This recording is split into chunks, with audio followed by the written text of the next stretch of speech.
Good morning. So today I'm going to walk you through the basic steps for getting involved in a video conference call.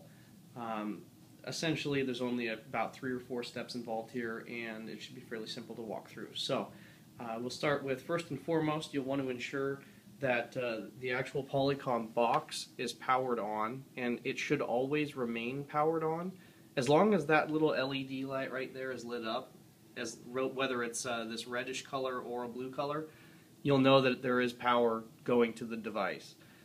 It will put itself to sleep whenever not in use, so there's no need to ever actually turn it off. So just leave it in a powered up state and it'll put itself into standby whenever necessary. So the actual power button for the device is right next to the light. It's a touch button. So if your device is not on currently and that light is not lit up, go ahead and turn that on. Otherwise you can ignore this step in the future because your device will always be powered on. The next step we'll need to do is to actually turn on the TV. Now if you have a remote control, you can use that, or most TVs will have physical buttons either on the side or the bottom depending on the model. So in this case I have buttons on the side. I'm going to go ahead and turn on my TV.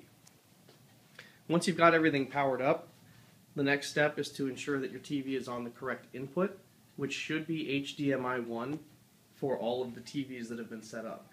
If you need to modify that, again using either the remote control or the side of the TV, there should be either an input or source button. Go ahead and hit that button until you get to HDMI 1, and then you should be all set.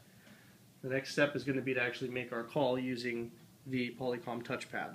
So all we need to do here is to wake up the actual touchpad, hit the home button in the middle. That'll bring up the screen. Now you have the capability to actually swipe from left to right to find various other buttons in here, including things like audio controls if you need to mute something, and the ability to change your camera presets. But in most cases you won't need to worry about that. All you need to do to make a call is hit your favorites button, which is the blue star button, and you will get a list of locations that we have set up in your address book to make a call to. At the top of the list should be the actual meeting rooms. These are for use when there are multiple people involved in one call. You can call into a virtual meeting room, and we can have up to 5 calls in meeting room 1001 and up to all of our branch systems in meeting room 1005. So in addition to that, you have the ability to call directly to specific branches. So if, for instance, somebody in Tacoma just wants to speak to somebody in Ferndale, you can just dial that location directly rather than having to dial into a room and do a meeting there. So in this instance, we're going to go ahead and dial into meeting room 1001. You just tap the particular one you want. The system will make a call and connect into the room. Welcome to Unified Conferencing.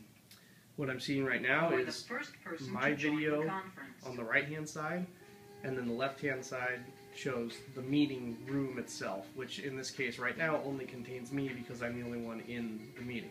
If there were multiple folks, it would start to segregate this video out across the TV, and you'd be able to see the other people presenting. Once you've completed your call, all you need to do is back on the touch screen, hit the hang up button, and that will hang up the call, bring the system back to its main home screen. And at this point, as I said, the Polycom system itself will put itself to sleep after a few minutes of no usage. So all you need to do at this point is turn your TV back off, and you're done. You can now exit the room. The Polycom device will put itself to sleep in a couple of minutes, and you're all set. So that's it. Good luck, and let me know if you have any questions.